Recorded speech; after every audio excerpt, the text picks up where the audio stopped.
নমস্কার, বাংলা সেরা গল্পে সবাইকে জানাই স্বাগত। শুরু করছি নারায়ণ গঙ্গোপাধ্যায়ের লেখা গল্প এক্সিবিশন। তাহলে শুনতে থাকুন গল্প এক্সিবিশন। শুনুন, আমার জন্যেও টিকিট কিনবেন একখানা। বসন্ত শুনেছিল ঠিকই, কিন্তু কথাটার লক্ষ্য যে সেইটাই অনুমান করতে পারেনি। একে তো এখানে সে এসেছে মাত্র দিন চারেক, আস্তানা নিয়েছে একটা হোটেলে, তার ওপর নতুন জায়গায় এ পর্যন্ত একটি মানুষের সঙ্গেও তার আলাপ হয়নি। সুতরাং মেয়েলি গলায় পেছন থেকে কেউ তাকে এমনভাবে অনুরোধ জানাতে পারে, বসন্ত তা অনুমানও করতে পারেনি। কিন্তু এবারে আলতো হাতের ছোঁয়া লাগলো গায়ে। চমকে মুখ ফেরালো বসন্ত। 20 থেকে 25 পর্যন্ত যে কোনো বয়সের একটি মেয়ে, কাঁধ পর্যন্ত ফাঁপানো রুক্ষ চুল, তুলির সূক্ষ্ম রেখায় আঁকা ভ্রু, মুখে কড়া প্রসাধন, গলায় লাল বিডের মালা, নাইলনের স্বচ্ছ শাড়ি গায়ের উপর থেকে পিছলে পড়তে চাইছে। ভীত মৃদু গলায় মেয়েটি আবার বললে, দয়া করে একটা টিকিট নেবেন আমার জন্যেও। আচ্ছা, নিচ্ছি বলেই মুহূর্তের জন্য অপেক্ষা করল বসন্ত। কিন্তু মেয়েটি হাত ব্যাগ খুলল না।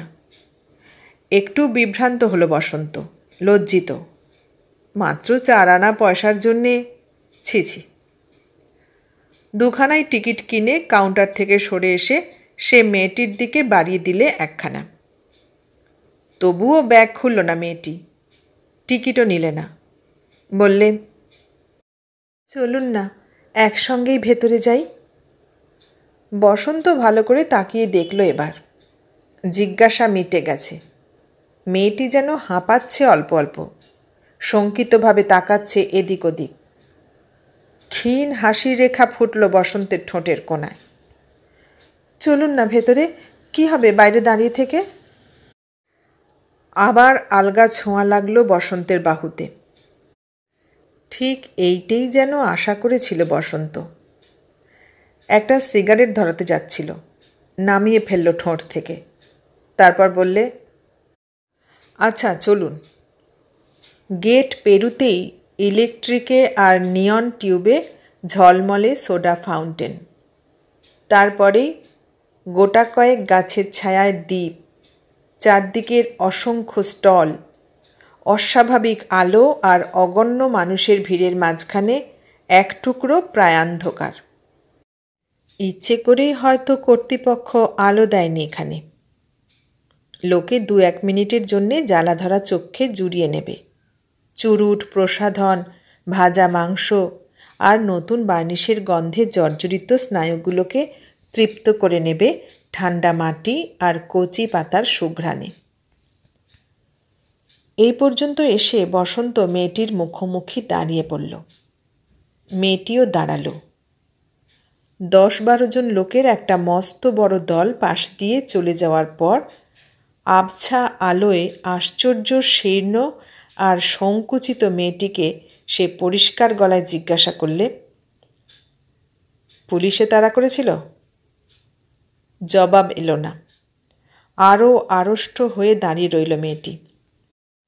গেট তো পার করে দিয়েছি, এবার আমাকে ছাড়ো দয়া করে, বলেই পা বাড়ালো বসন্ত।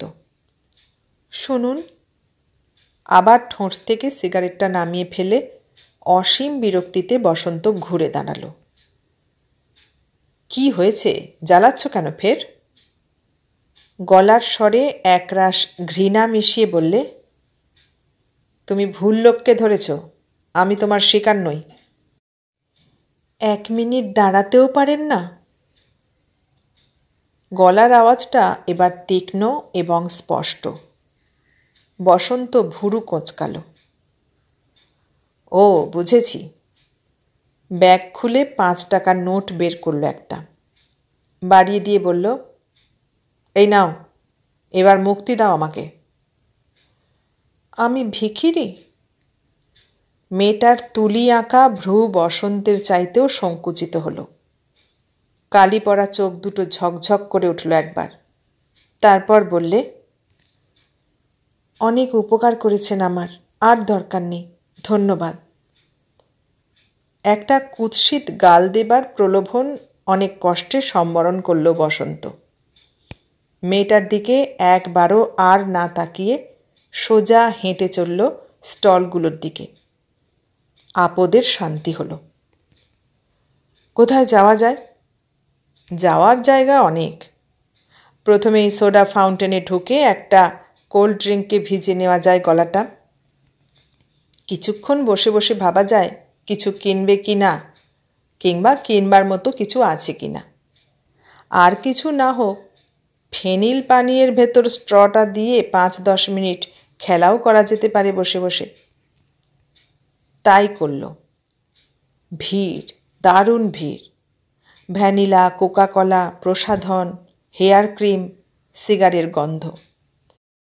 পুরুষের মোটা গলার হাসি, মেয়েদের জল তরঙ্গ। শাড়ি, স্যুট, সালোয়ার, চোস্ত চুড়িদারের সমারোহ। একটা লেমন স্কোয়াশ সামনে নিয়ে প্রত্যেকের মুখগুলোকে আলাদা আলাদা করে দেখতে চাইল বসন্ত। নিয়নের কড়া সাদা আলোয়, ঝিলিমিলি কাঁচে, পানীয় বাহিনী বিদেশিনীর স্থূল ছবিতে চড়া রঙের ওয়ালপেপারে প্রত্যেকটা লোককে তার অস্বাভাবিক বলে মনে হলো। একটা বাঁকা আয়নার ভেতরে যেন সকলকে দেখতে পাচ্ছে সে। মেয়েদের রঙিন ঠোঁট চিড়িয়াখানায় দেখা বাঘকে স্মরণ করিয়ে দেয়। পুরুষের ভারী ভারী মুখের পেশিগুলোর নড়াচড়া যেন জাবর কাটা ষাঁড়ের উপমা মনে আনে। এইভাবেই ইমপ্রেশনিস্টিক হয় নাকি মানুষ? লেমন স্কোয়াশটা বড্ড বেশি টক লাগছিল, আর একটু সোডা চাইলে হতো। কিন্তু সোডা চাইতে গিয়েও অন্যমনস্ক হয়ে গেল। মেয়েদের ঠোঁটগুলোকে বাঘের মতো মনে হওয়ার কারণ আছে। একটু আগেই সে এক বাঘিনীর পাল্লায় পড়েছিল। যথাসময়ে সতর্ক না হলে জাবর কাটা ষাঁড়ের দুর্গতি ছিল তারও অদৃষ্টে। তবু মুক্তির আনন্দে বসন্ত খুব বেশি আত্মপ্রসাদ পেল না। কোথায় যেন একটা কাঁটা বিঁধতে লাগলো খচখচ করে। সেন্টিমেন্ট, ছোট্ট এক টুকরো সেন্টিমেন্ট। বাংলাদেশ থেকে 500 মাইল দূরের এই শহরে একটি বাঙালির মেয়ে বাঁচবার জন্য বীভৎসতম অপমানের পথ বেছে নিয়েছে। এইটিকে সে কিছুতেই ভুলতে পারছে না। অহেতুক বাঙালি প্রীতি বসন্ত নেই। ইহুদি সদুক্তির মতো বঙ্গসন্তান যে ভারতের লবণ, একথাও সে কোনোদিন ভাবে না। পাকিস্তানের হিসেব বাদ দিয়ে আন্দাজ 3 কোটি বাঙালির দায়িত্ব নেবার কথাও সে কল্পনা করে না। তবু বসন্তের মনে হলো একটা ছোট্ট কাঁটা কোনো মতেই নামতে চাইছে না। মেয়েটি বাঙালি না হলেই ভালো হতো। লেমন স্কোয়াশের আধখানা ঠেলে রেখে পয়সা মিটিয়ে বসন্ত উঠে পড়ল। সিগারেট ধরিয়ে এলোমেলোভাবে এগিয়ে চলল এক্সিবিশনের ভেতর। ভিড়, অসম্ভব ভিড়। কাপড়ের স্টলে, টয় শপে, চায়নার সেটের দোকানে, কিউরিওতে, এমনকি বইয়ের দোকানে পর্যন্ত। শুধু একটা ছবির দোকানে দাঁড়াবার জায়গা আছে। একবার চোখ পড়তেই বেশ বোঝা গেল কারণটা। কলকাতার ওয়েলেসলির একটি ছোট্ট দোকানকে যেন কে এখানে এনে বসিয়ে দিয়েছে অত্যন্ত বেমানানভাবে। স্টলটি নিয়েছে কোনো এক ভক্ত খ্রিস্টান। মেরির কোলে জ্যোতির্ময় শিশু খ্রিস্ট থেকে গোলগোথার ক্রসে বেঁধা যন্ত্রণায়ের মানুষটি পর্যন্ত কেউ বাদ নেই। রক্তাক্ত শরীর, ক্রসের ওপর এলিয়ে পড়া মাথা, আধবোজা চোখ, মুখে শিশুর মৃত্যু কাতরতা খ্রিস্টের ছবিটির দিকে কিছুক্ষণ তাকিয়ে রইল বসন্ত। কোনো মাস্টার আর্টিস্টের ছবির নকলের নকল, তারও নকল। তবু যন্ত্রণাটা কি বাস্তব, ছবিটি কি জীবন্ত। আশ্চর্য, খ্রিস্টের ওই ছবিটা মনের সামনে রেখে কিভাবে নরহত্যা করতে পারে ইউরোপের মানুষ? ছোটোখাটো চেহারার মাঝবয়সী স্টলওয়ালা এগিয়ে এলো বসন্তর কাছে। শান্ত গলায় দক্ষিণী ইংরেজি উচ্চারণে জিজ্ঞাসা করল, নেবেন কোনো ছবি? আরও ভালো ভালো জিনিস আছে আমার কাছে। না ধন্যবাদ, এমনি দেখছিলুম। বেশ বেশ, দেখুন, নেভার মাইন্ড। স্টলওয়ালা ফিরে আবার তার কাঠের টুলে গিয়ে বসল। পকেট থেকে কালো চামড়ার বাঁধানো একটা বই বের করে পড়তে আরম্ভ করল এক মনে। বসন্ত লক্ষ্য করল সরু কারের সঙ্গে একটা ছোট্ট রূপোর ক্রস ঝুলছে তার বুকের ওপর। এই যে ছবি দেখছেন? বসন্ত পেছন ফিরল। সেই মেয়েটি। খ্রিস্টের এই ছবি, বাইবেলের মধ্যে ডুবে যাওয়া ওই মানুষটি, ম্যাডোনা ডেল গ্রান্ডুকার অমৃতবার্ষিণী চোখ, সব মিলিয়ে চমৎকার একটা ভাবমণ্ডল তৈরি হচ্ছিল বসন্তের মনে। হঠাৎ যেন তার সুর কেটে গেল, কেমন অসুচি হয়ে উঠল সমস্ত। তুমি এখানে এসেও জুটেছ? একটু আগেকার সহানুভূতি ভুলে গিয়ে চাপা গলায় প্রশ্ন করল। কেন আসতে নেই? এক্সিবিশনের স্টল তো সকলের জন্যই। অদ্ভুত নির্লজ্জ মেয়েটা। দোকানদার বাংলা বোঝে না জেনেই বসন্ত বললে, না, সব জায়গা সকলের জন্য নয়। অন্তত যীশুখ্রিস্টের কাছে তুমি এবার এসে না দাঁড়ালেই ভালো করতে। তাই নাকি? বাঘিনীর রক্ত ওষ্ঠাধরে মৃদু হাসল মেয়েটা। খ্রিস্ট নিজে বোধহয় অন্য কথা বলতেন। বসন্ত চমকে উঠল। ঠিক এমনই একটা জবাব সে আশা করেনি। বেশ কথা বলতে পারো দেখা যাচ্ছে। স্টল থেকে বেরিয়ে এলো বসন্ত। লেখাপড়াও বোধহয় কিছু জানো? এ পথে পা দিলে কেন? মেয়েটিও এসেছিল পেছনে পেছনে। সামনের দোকান থেকে এক ঝলক নীল আলো তার মুখে এসে পড়েছে। সে আলোয় বসন্ত বাঘিনীকে দেখতে পেল না। অদ্ভুত সুন্দর আর শান্ত দেখালো মেয়েটার চেহারা। বসন্তর জীবনে প্রথম আর শেষ প্রেম নিয়ে যে এসেছিল, বর্ষার এক একটা ছায়ামন্থর দিনে এমনই দেখাতো তার মুখ। মুহূর্তের জন্য কোমল হতে পারত বসন্তের মন। একবার বলে ফেলতে পারত, এ পথ ছেড়ে দিয়ে তুমি নতুন করে বাঁচতে চেষ্টা করো, আমি তোমাকে সাহায্য করব। কিন্তু সে কথা বলবার সুযোগ সে আর পেল না। তার আগেই মেয়েটা বললে, তা শুনে আপনার লাভ কি? তার চেয়ে সামনে ওই যে নাগরদোলা ঘুরছে, ওইটাতে কিছুক্ষণ চড়বেন আমার সঙ্গে? আবার আবার সেই হিংস্র ইচ্ছেটা চারা দিয়ে উঠল বসন্তর মাথার মধ্যে। ইচ্ছে করল সোজা ঠাস করে একটা চড় বসিয়ে দেয় ওর গালে। চুলোয় যাও। একটা চাপা গর্জন করে এগিয়ে গেল বসন্ত। পেছনে সেই মেয়েটার হাসির আওয়াজ। ঠাট্টা করছে।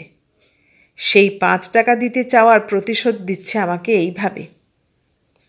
বুঝ। পা চালিয়ে ভিড়ের মধ্যে মিলিয়ে যাওয়ার চেষ্টা করল সে। আবার ইতস্তত। কোনো লক্ষ্য নেই, কোনো কাজ নেই। অনেক ঘুরে ঘুরে কিনল একটা শৌখিন লাইটার আর 4 টাকা দিয়ে একটা বিলিতি টাব সোপ। সাবানটা কেন কিনল সে নিজেই জানে না। কলকাতার বাড়িতে উঠোনের খোলা কলেই তার চিরদিন স্নান করবার অভ্যেস। হয়তো একটা সাবানের দাম 4 টাকা, এইটাই তার কৌতূহল জাগিয়েছিল। কিংবা রঙিন মোড়কটাও ভালো লেগে থাকবে। এক জায়গায় অ্যাম্প্লিফায়ারে রক অ্যান্ড রোলের হিন্দি সংস্করণ বাজছে। এমনিতেই বস্তুটা তার কুৎসিত লাগে, তার ওপর ওই বোম্বাই রূপান্তর শুনে গা ঘিন ঘিন করে উঠল। আশপাশের কয়েকজন এরই মধ্যেই পা ঠুকছে। একটু পরেই বোধহয় নাচতে আরম্ভ করবে। সে দুর্ঘটনা পর্যন্ত অপেক্ষা করতে রাজি হলো না Basanta. Canadian shirt, rock and roll, Hindi সিনেমার পোস্টার মাদার ইন্ডিয়া, 3টে মিলিয়ে যেন একটা যোগসূত্র। ইমপ্রেশনিজম। তার চাইতে সামনের ওই ক্লাউনটাই ভালো। একটা উঁচু টুলের উপর উঠে দাঁড়িয়েছে। পরনে কালো ডিনার স্যুট, অবশ্য জরাজীর্ণ। গলায় চড়া সবুজ রঙের একটা বেমানান টাই। মাথায় আধভাঙা শোলা হ্যাট। চিত্রবিচিত্র মুখ, হাতের টিনের চোঙা। সেই চোঙার ভেতর দিয়ে অদ্ভুত আওয়াজ করে লোক ডাকছে। দি great oriental circus, ticket 2 Anas, only 2 Anas. সবটা মিলিয়ে বসন্তর মনে হলো অরিয়েন্টাল সার্কাসই বটে। একটা নয়, অসংখ্য ক্লাউন, আর লায়ন টাইগারের বিউটি প্যারেড। আর সেই মেয়েটা, কি আশ্চর্য, কিছুতেই ভুলতে পারছে না।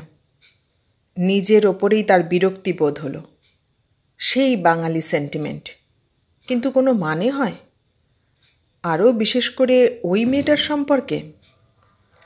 2 আনা খরচ করে ঢুকেই পড়বে কিনা ভাবতে ভাবতে আবার সেই রক অ্যান্ড রোল। এখানেও অসহ্য। ঘুরতে ঘুরতে নাগরদোলাটার সামনে পাশ দিয়ে চলে যাচ্ছিল, থমকে দাঁড়ালো হঠাৎ। সেই মেয়েটাই। দোলনাটা থেমে আসছে আস্তে আস্তে, আর একই দোলায় মেয়েটি বসে আছে 22-23 বছরের কাপ্তান চেহারার একটি ছোকরার সঙ্গে। আর দুজনেই হাসছে, হাসছে অশ্লীল খুশিতে। শিকার ধরেছে বাঘিনী। চলে যেতে গিয়েও পারল না বসন্ত। কোনো কারণ নেই, তবু তার সারা শরীর জ্বালা করে উঠল। মেয়েটা যদি বাঙালি না হতো। হিংস্র দৃষ্টি মেলে বসন্ত দাঁড়িয়ে রইল। দোলনা থেকে নামল দুজনে। ছোকরা কি যেন বললে মেয়েটাকে। মেয়েটা মাথা নাড়ল, অর্থাৎ রাজি হলো না। ছোকরা একটা শীষ দিলে, চোখের কুৎসিত ভঙ্গি করলে একবার, তারপর সরে গেল সেখান থেকে। বসন্ত এগিয়ে এলো এবার। শোনো, এবারে মেয়েটার চমকাবার পালা। আপনি? বসন্তর গায়ে তখনও জ্বলছিল আগুনটা। এসো, কথা আছে তোমার সঙ্গে। আমার সঙ্গে? তুলিতে আঁকা ভ্রু দুটো বিস্ময়ে প্রসারিত হয়ে গেল। অন্য সময় হলে এ ধরনের ছেলে মানুষই বসন্ত ভাবতেও পারত না। কিন্তু এই খেয়াল খুশির রাত, এক্সিবিশনের আলো, এই মানুষ আর গন্ধের ভিড়, ওই ছোকরাটা, সব মিলিয়ে কেমন এলোমেলো হয়ে গেল। তার মনে হলো মেয়েটার জন্য এখনই তার কিছু করা উচিত, এই মুহূর্তেই। একেবারে রসাতলে ডুবে যাওয়ার আগেই তার কিছু কর্তব্য আছে। এসো, স্পষ্ট আদেশের সুর। কিছুক্ষণ বিহ্বলভাবে মেয়েটা তাকিয়ে রইল বসন্তের দিকে, তারপর হাসল মৃদু রেখায়। চলুন, বসো এখানে, আবার আদেশ করল বসন্ত। আলোয় ঝিলমিল করছে ছোট লেকের জলটা। সেই আলোয় রাত্রির ঘুমন্ত পদ্মগুলো যেন থেকে থেকে চমকে উঠছে। অল্প অল্প হাওয়ায় ঝাউয়ের শুকনো ফল ঝরছে জলের ওপর। শিশির পড়ার মতো আওয়াজ হচ্ছে। এখানেও ভিড় খুব বেশি নয়। স্টলের আলোর নেশা কাটিয়ে এখানে আসতে ইচ্ছে করে না সহজে। তবু 2-4 জন আছে এদিকে ওদিকে, প্রায় জোড়ায় জোড়ায়। সিগারেট জ্বলছে, সিগার জ্বলছে। আলোর ঝলক লাগা জলে চমকে জেগে ওঠা পদ্মগুলোও যেন ফিসফিস করে কথা কইছে। ঝাউ গাছের নিচে কর্কশ খানিকটা শীর্ণ ঘাসের ওপর বসে পড়ল দুজনেই। ঠিক পাশাপাশি নয়, অনেকখানি দূরত্ব রাখল বসন্ত। কি নাম তোমার? কি করবেন শুনে? আবছা অন্ধকারে আবার সুদূর হয়ে গেছে মেয়েটা। ঠোঁটের রক্তলেখা, কুটিল তীক্ষ্ণ চোখ কিছুই দেখা যাচ্ছে না এখন। বলতে আপত্তি আছে? না, নেই। নাম একসময় চম্পা ছিল, এখন চাঁপা। চম্পা থেকে চাঁপা, অর্থটা খুব সহজ। ভদ্র জীবনের চিহ্ন রাখব না। সবই যখন বদলেছে, তখন নামটাও ভালগার করে নেওয়াই ভালো। বসন্ত ঠোঁট কামড়ে ধরল। বাড়ি কোথায় ছিল তোমার? বুঝতেই পারছেন, এক সময় বাংলাদেশে ছিল। কিন্তু এখানে সে কথা জিজ্ঞেস করে লাভ কি? চাপা হাসল। একটা সিগারেট খাওয়াবেন? নির্লজ্জ, বিভৎস রকমের নির্লজ্জ মেয়েটা। বসন্তর মনে হলো পণ্ডশ্রম করছে সে। একে উদ্ধার করবার শক্তি দেবতারও নেই। দেবেন একটা সিগারেট? নিঃশব্দে সিগারেট এগিয়ে দিলে বসন্ত আর দেশলাই। বারুদের স্বল্পায়ু আগুনে আবার বাঘিনীর মতো দীপিত হলো। ঘৃণায় চোখ ফিরিয়ে নিলে বসন্ত। লেখাপড়াও তো কিছু জানো বলে মনে হয়। জীবিকার কোনো ভদ্রপথ আর খুঁজে পেলে না? শেষকালে এই নরকের রাস্তায় নেমে এলে? এক মুখ সিগারেটের ধোঁয়া ছাড়ল চাপা। হেসেই উঠল খিলখিলিয়ে। অভ্যস্ত নিষ্ঠুর জান্তব হাসি। আমার জন্যে এত মাথা ব্যথা কেন আপনার? প্রেমে পড়ে গেছেন নাকি? বসন্তর মুখের ওপর চাবুক পড়ল। উঠে দাঁড়ালো সঙ্গে সঙ্গে। রাগ করলেন? নির্বিকারভাবে মেয়েটা আবার সিগারেটের ধোঁয়া ছাড়ল। প্রেমে যদি নাই পড়বেন তাহলে আর একজনের সঙ্গে আমাকে ভাব জমাতে দেখে কেন ডেকে আনলেন এখানে? জেলাসি, কি বলেন? বসন্ত চলে যেতে চেয়েছিল, কিন্তু গেল না। একটা দানবিক ইচ্ছায় তার মাথার প্রত্যেকটা কোষ আগ্নেয় হয়ে উঠল।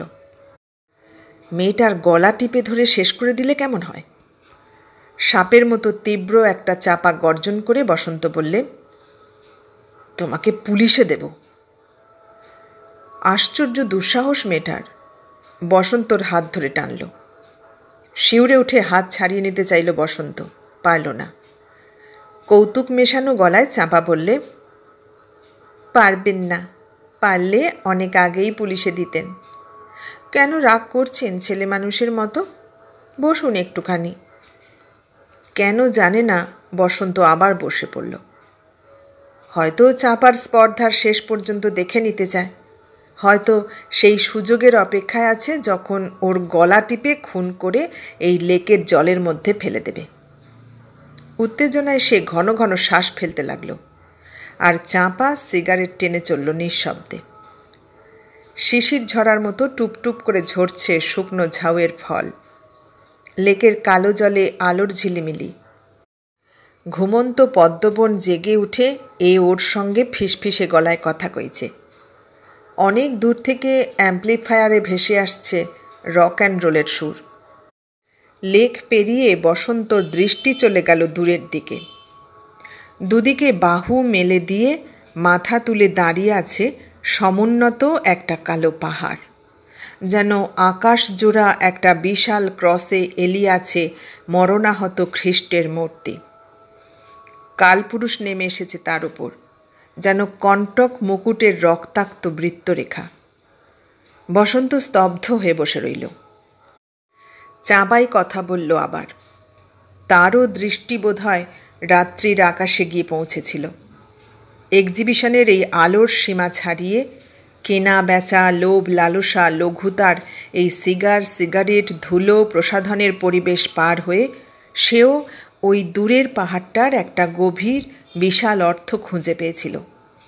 ওই কালপুরুষের জ্যোতির্বিন্দুগুলো তারও কাছে কিসের একটা ব্যঞ্জনা বহন করে আনছিল। সিগারেটটাকে জলের মধ্যে ফেলে দিয়ে চাপা বললে, আমাকে ক্ষমা করবেন, ভারী রাগ হয়েছিল আপনার অহংকার দেখে। অহংকার কখন করলাম? করেননি। গেটটা পার করে দিলেন, কৃতজ্ঞতা জানাতে যাচ্ছি, যা তা বলে চলে গেলেন।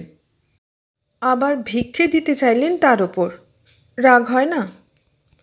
এবার গলার স্বর অন্যরকম, অভিমানের রেশ। কেন এলাম এই রাস্তায়? ইচ্ছে করে কেউ আসে? কাকার সংসারে থাকতাম। দুবার আইয়ে ফেল করবার পরে এমন অবস্থা কাকিমা সৃষ্টি করলেন যে গলায় দড়ি দেবার কথা মনে হলো। কিন্তু গলায় দড়ি দেবার চাইতে বাড়ি থেকে পালানো সোজা।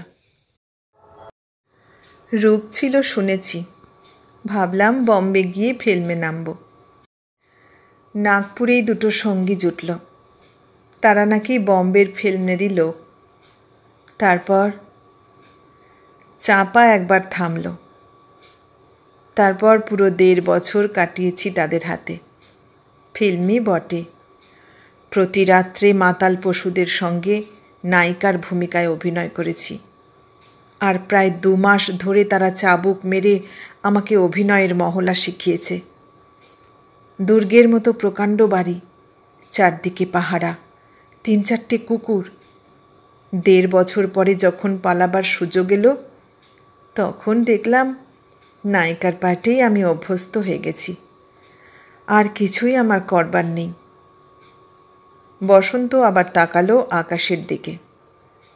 ক্রসে বেঁধা খ্রিস্টের মূর্তি, কাঁটার মুকুটের মতো রক্তাক্ত কালপুরুষ। 2টো ক্ষীণদীপ্ত আলো কখন জ্বলে উঠল পাহাড়ের ওপর। খ্রিস্টের 2টি করুণা ঘন চোখ কি হঠাৎ জীবন্ত হয়ে উঠল? বসন্ত আস্তে আস্তে বললে, এখন কি ফেরা যায় না? না। চাকরি বাকরি তো করতে পারো, লেখাপড়া যা জানো তাতে তো কোনো কাজ জুটিয়ে নেওয়া অসম্ভব নয়। হয়তো অসম্ভব নয়, কিন্তু রোজ রোজ মনিব বদলে যার অভ্যেস হয়ে গেছে, বাঁধা মনিবের চাকরি তার পোষাবে না। বসন্তর কপালে ভ্রুকুটি ঘনিয়ে এলো। এই মেয়েকে কি বাঁচানো চলে? বাঁচানো সম্ভব? কেউ যদি তোমায় বিয়ে করে, ঘরে নিয়ে যায়? আবার সব সুর কেটে গেল। রক অ্যান্ড রোলের একটা প্রচণ্ড উচ্ছ্বাস ভেসে এলো হাওয়ায়। সেই তীক্ষ্ণ আদিম হাসিতে ভেঙে পড়ল চম্পা। 2 হাতে কান চেপে ধরতে চাইল বসন্ত। খ্রিস্টের মূর্তিটা হারিয়ে গেল পাথুরে অন্ধকারের মধ্যে। সেও বাঁধা মনিবের চাকরি? চাঁপার হাসি থেকে তিল তিল করে বিষ ঝরে পড়তে লাগলো। তবু এক সময় তারই জন্য ছেলে মানুষের মতো পাগল হয়ে উঠেছিলাম। আপনার আগে আরও অন্তত 3 জন ঠিক এই কথা আমাকে বলেছে। সুখে আর অনুতাপে, আশায় আর যন্ত্রণায় রাতের পর রাত চোখের জল ফেলেছি আমি। কিন্তু শেষ পর্যন্ত আমার ওপর থেকে নেশা কেটে গেলে 3 জনের 1 জনও আর ফিরে আসেনি। গানের আওয়াজটা আবার ফিকে হয়ে গেল। শিশির পড়ার মতো ঝাউয়ের শুকনো ফল ঝরছে। আলোর চমক লাগা পদ্মবনে হাওয়ার দীর্ঘশ্বাস, জলের কান্না। অন্ধকারের আবরণ সরিয়ে করুণ বিষণ্ণ সেই 2টি চোখ গ্লানি জর্জর পৃথিবীর দিকে তাকিয়ে আছে। কারো মুখে কথা নেই। বসন্ত সিগারেট কেস বের করল। নেবে? না ধন্যবাদ, আর নয়। এবার নিজেই সিগারেট ধরালো বসন্ত। কি একটা ভাবছে, শক্তি সঞ্চয় করে নিতে চাইছে নিজের ভেতরে। 4র্থ জনকে বিশ্বাস করতে পারো? কে? আপনি? হেসে উঠতে গিয়েও হাসতে পারল না চম্পা। কেঁদে ফেলল হু হু করে। বসন্ত সান্ত্বনা দিতে চেষ্টা করল না। কোনো অর্থ হয় না ভালো কথা বলবার। চম্পা কেঁদে চলল। বসন্ত পলকহীন চোখে তাকিয়ে রইল দূরের দিকে। আকাশ, রাত্রি, নক্ষত্র, পাহাড় সব কিছুই যেন অপরিসীম বেদনায় গভীর নির্বাক হয়ে আছে। একরাশ সঞ্চিত কান্নার মতো ছলছল করছে লেকের জলটা। 10 মিনিট, 15 মিনিট, 20 মিনিট চম্পা কেঁদে চলল। আবার স্টলের সারি, 7 রং আলোয় চোখের যন্ত্রণা, ঘুরন্ত নাগরদোলা, ভিড়, সিগারেট, ধুলো, প্রসাধনের গন্ধ।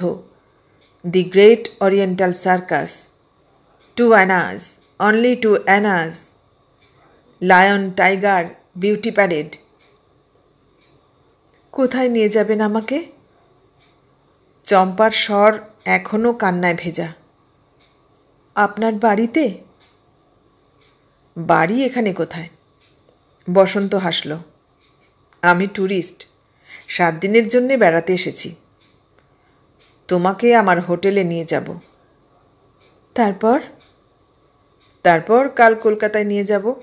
সেখানে পৌঁছে পরের দিন যাব রেজিস্ট্রি অফিসে। চম্পার পা থেমে গেল। আত্মীয় স্বজন নেই আপনার?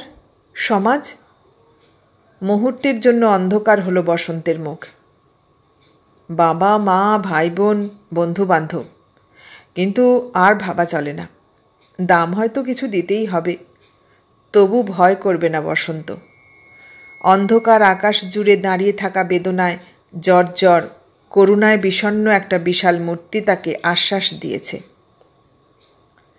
না, সে ভাবনা আমার নেই। নিজের অজান্তেই বসন্ত এবার চম্পার একখানা হাত টেনে নিলে মুঠোর ভেতরে। ভীরু চড়ুই পাখির বুকের মতো কাঁপছে হাতখানা, ঘামে ভিজে উঠেছে। বসন্ত ওই ভিড়ের মধ্যেও চম্পার কানের কাছে মাথা নামিয়ে একান্ত হয়ে উঠল। না, আমার সে ভাবনা নেই। আর ঠিক তখনই সমস্ত সুর, সমস্ত উৎসব একটা ঘূর্ণির মধ্যে হারিয়ে গেল যেন। মুহূর্তে এক্সিবিশনের হাজার আলোর দীপালি দপ করে নিভে গেল। আছড়ে পড়ল অন্ধকারের আকাশ জোড়া ঢেউ, আর সেই সঙ্গে মানুষের বিকৃত গলায় অমানসিক চিৎকার ফেটে পড়ল। ফায়ার ফায়ার, আগ লাগা হ্যায়! অকস্মাৎ আলো নিভে যাওয়ায় অবিশ্বাস্য অন্ধকারে প্রাণ বাঁচানোর আদিমতম প্রেরণায় এক্সিবিশনের কয়েক হাজার লোক তখন অন্ধের মতো গেটের দিকে ছুটেছে। পেছন থেকে মেয়েদের আর্তনাদ, শিশুর কান্না আর পুরুষের গর্জনের একটা ছুটন্ত অতিকায় দেওয়াল ওদের দুজনের ওপর এসে পড়ল। সঙ্গে সঙ্গে বসন্তর মুঠি থেকে খুলে গেল চম্পার হাত। স্পষ্ট অনুভব করল মাটিতে মুখ থুবড়ে পড়েছে চম্পা। মা, মাগো! চম্পা! চিৎকার করে চম্পাকে তুলতে গেল বসন্ত, কিন্তু পারল না। পেছনের ভিড় তখন তাকে স্রোতের কুটোর মতো ঠেলে নিয়ে চলেছে। তার উল্টো মুখে ঘুরে দাঁড়াতে গেলে হাজার হাজার পায়ের তলায় সে মুহূর্তে পিষে যাবে। পারল না বসন্ত, কিছুতেই পারল না। ওদিকে কয়েকটা আগুনের শিখা ফনা তুলেছে তখন। মৃদু পিঙ্গল আলোয় আরও ভয়ঙ্কর হয়ে উঠেছে সব। মানুষের পালানোর চেষ্টা আরও ক্ষিপ্ত, আরও হিংস্র হয়ে উঠেছে। ছুটতে ছুটতে পায়ের তলায় মানুষ মারাতে মারাতে সে নিজেও কখন আদিম প্রেরণার সঙ্গে মিশে গেল। ওই পিঙ্গল আলোটা রুদ্র ভ্রুকুটি করে তাকে বলতে লাগলো, পালাও, বাঁচতে হলে এখনো পালাও। বসন্ত পালাতে লাগলো। গেটের বাইরে যখন এসে দাঁড়ালো তখন গায়ের শার্ট টুকরো টুকরো, পায়ের জুতোর চিহ্ন নেই। চারিদিকে ভয়ার্ত মানুষের চিৎকার, আত্মীয় স্বজনের নাম ধরে বুক ফাটা ডাকাডাকি। মাটিতে আছড়ে পড়া একটি মা, মেরি বেটি, মেরি মুন্নি। ফায়ার ব্রিগেড এসে পড়েছে, আর এক্সিবিশনের একটা অংশ হু হু করে জ্বলছে তখন। পিঙ্গল প্রেত দীপ্তি নয়, রক্ত আলোর চিতা জ্বলে উঠেছে সারি সারি। চম্পা! এমনভাবে ঠোঁট কামড়ে ধরল বসন্ত যে মনে হলো মাংসের ভেতরে তার দাঁত বসে যাবে। এর মধ্যে আর কি খোঁজা যায় চম্পাকে? খোঁজবার অর্থ হয় কোনো? ভালোই হলো, হয়তো অবচেতন মনে এমনই একটা কামনাই করেছিল বসন্ত। শেষ পর্যন্ত সত্যি কি সাহস হতো তার? চম্পার জীবনের 3 জন পুরুষের মতো চতুর্থ পুরুষও যে তাকে বঞ্চনা করত না, এ কথা কি জোর করেই বলতে পারে সে? টলতে টলতে হোটেলের দিকে এগিয়ে চলল বসন্ত, একটা বিভ্রান্ত মাতালের মতো। চোখের দৃষ্টি ঝাপসা। পাহাড়টাকে আর দেখা যাচ্ছে না। অতল নিশ্ছিদ্র অন্ধকারে আকাশজোড়া মূর্তিটা কোথায় মিলিয়ে গেছে। আর পেছনের উজ্জ্বলন্ত আগুনে ছবির স্টলটা হয়তো পুড়ে ছাই হয়ে যাচ্ছে এতক্ষণে। পুড়ে যাচ্ছে ম্যাডোনা ডেল গ্র্যান্ডুকা থেকে ক্রুশবিদ্ধ খ্রিস্ট পর্যন্ত। এতক্ষণ শুনলেন নারায়ণ গঙ্গোপাধ্যায়ের লেখা গল্প এক্সিবিশন। কেমন লাগলো গল্পটা? ভালো লাগলে লাইক, কমেন্ট, শেয়ার করবেন। আর নতুন বন্ধু হলে সাবস্ক্রাইব করার অনুরোধ রইল। সবাইকে অনেক ধন্যবাদ জানিয়ে আজ এখানে শেষ করলাম।